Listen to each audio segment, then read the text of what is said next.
interdit maintenant après la prière? Qui a interdit le doigt?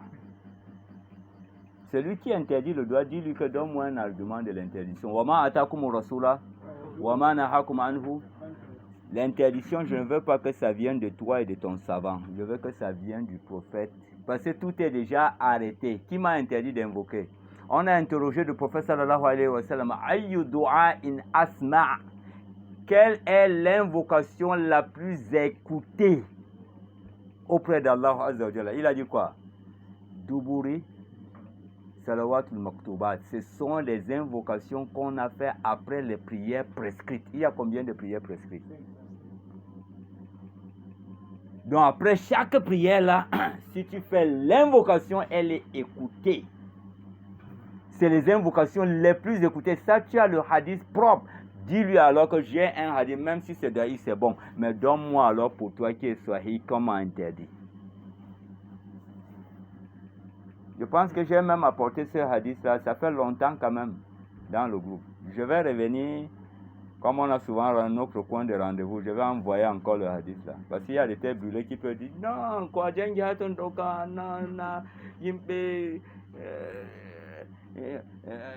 oula, Modibo, what is Ijma? Ijma de Modibo va abroger la parole du prophète. Hein, l'unanimité de la parole des savants vont abroger la parole du prophète. Mais quand la parole du prophète vient, elle détruit les ijma. Ou bien ça ne détruit pas? Hein? Il n'y a même plus la sang, voilà. Hein? Le savant a dit, voilà pourquoi j'ai même envoyé j'ai écrit un test. Est-ce que les savants ont à dire après que Allah et son messager ont déjà décidé d'une affaire? Ils n'ont pas dit. Si tu suis dans ce contexte-là, il faudrait savoir que tu n'adores pas Allah et tu ne suis pas le prophète, tu adores les savants. Voilà pourquoi Imam Malik, Abu Hanifa, nous on suit leurs conseils. Nous, on suit leurs conseils. Ils ont dit ne dites pas ce qu'on a dit, juste à que vous allez vérifier si c'est en accord avec ce que Allah a voulu. Mais dans le cas contraire, délaissez nos paroles et suivez la vérité. On n'est pas les détenteurs de la vérité. La vérité, c'est qui? Al-Haqqu min. Allah est la vérité, non? Et de lui vient quoi? Allah est salam, non? De lui vient quoi? Nous, on a la vérité. Non. La vérité que nous détenons est relative à la vérité mère.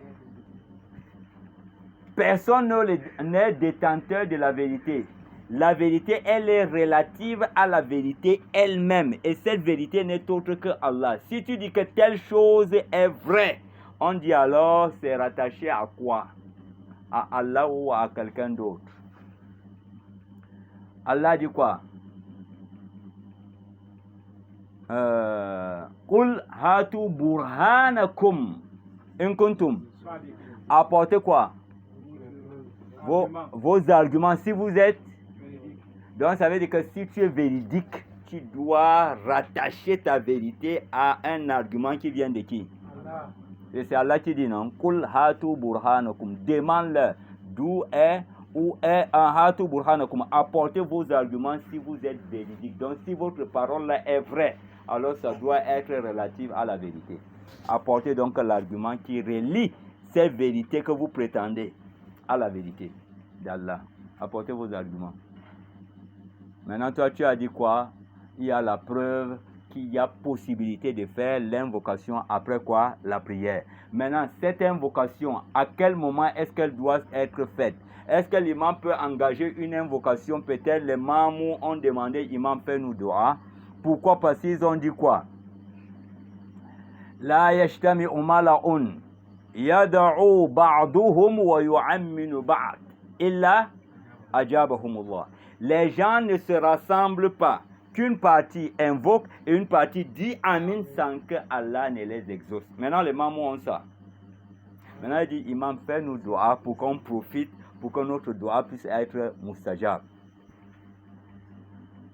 C'est interdit. Le prophète lui-même était resté dans une assemblée, Abu Huraira et d'autres compagnons qui étaient assis. Le prophète est venu s'asseoir, chacun faisait le dua et l'autre était en train de dire Amin. Et le prophète lui-même était assis, il disait Amin, Amin, Amin, Amin. Le prophète lui-même était assis. Vous dites que c'est interdit. Bon, maintenant, si quelqu'un dit à quel moment alors on doit faire le dua, c'est lorsque l'imam va savoir que tout le monde a fini ce que la sunna lui a imposé, comme de faire 33 fois. Mais dès que tu finis, tu ne sais même pas si l'imam a fait vraiment au tasbih. Au moment où tu es au alhamdulillah, tu comprends? Amin. Mon frère. Non, en ce moment, laisse-les faire le dua. Laisse-les faire le dua. Toi, tu n'as pas encore fini ce que la sunna t'a demandé. Tu peux faire ton dua après. Mais si on dit que l'imam fait nous dua, imam maintenant tu dois demander tout le monde comment on appelle voilà, je ne sais pas quoi. Voilà. Est-ce qu'il a fini? Tout le monde a fini? S'il dit que non, s'il dit kai. Maintenant, vous voulez Moustajaba, non? Et vous m'avez demandé, et maintenant, chacun peut commencer au tasbasset en attendant qu'eux aussi finissent. Non, est-ce que vous voulez le doigt? Voilà. Bon, maintenant, on attend. Dès qu'il finit, maintenant, on peut faire le doigt. Ça, c'est permis en islam. Là, les gens, une troupe de gens ne se rassemble pas.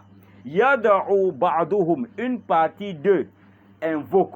Wa yu'amminu al-ba'd, et une partie est en train de dire Amin. Illa ajabahumullah, si ce n'est que Allah les exauce. Allah les répond. Et toi, tu dis que non, tu ne veux pas. Le processus est même bon parce que si on applique le hadith précédent, les 33 fois, si tout le monde applique ça, Allah a déjà pardonné les péchés de tout le monde. Dès qu'il lève les mains là. Bon, maintenant, dès qu'il lève les mains, c'est en rapport avec ce que le fiqh qui est sorti. Voilà. Donc, ça veut dire donc quoi? Le péché est déjà pardonné. Mon frère, Allah t'a pardonné. Tu es déjà propre. Qu'est-ce que tu vas lui demander? Tu refuses. Maintenant, on te dit non, ne demande pas. Où c'est né? Ça, c'est quel djangirli? Et aujourd'hui, même les imams qui n'ont même pas la notion de science, eux aussi, ils ont abandonné maintenant de... Ouais. Quelqu'un, dès qu'il fait sa prière, seulement il se lève. Fais doua. Le moment là, c'est le moment le plus écouté. Tu es déjà propre. Avant que tu sors dehors, tu commences à mettre la saleté là. Profite que tu es déjà propre là. Invoque Allah. Explique-le ton problème. Tu vas voir les merveilles. Tu vas voir les merveilles. Voilà, quand tu appliques la science, tu ne vis